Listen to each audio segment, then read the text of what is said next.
Сегодня я буду готовить печенье с шоколадными чипсами. Делаю я их первый раз. Я взяла рецепт с интернета, но я его частично переделала. В общем, приступим.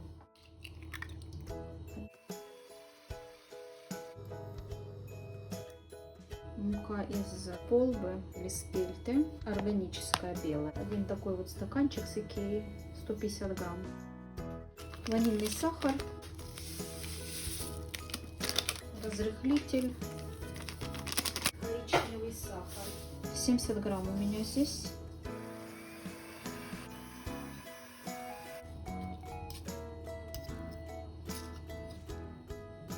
Я еще добавлю.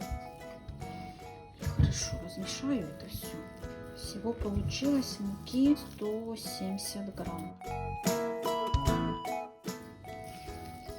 У меня 150 грамм шоколадных чипсов. Тоже хорошо, надо их вымешать.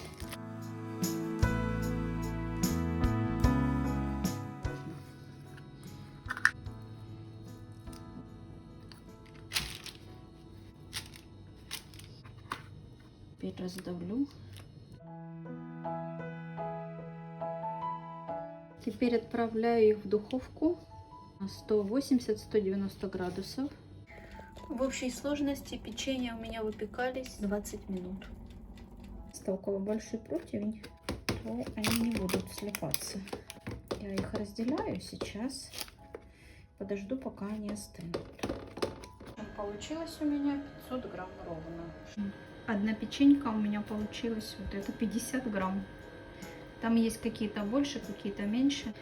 Пробую.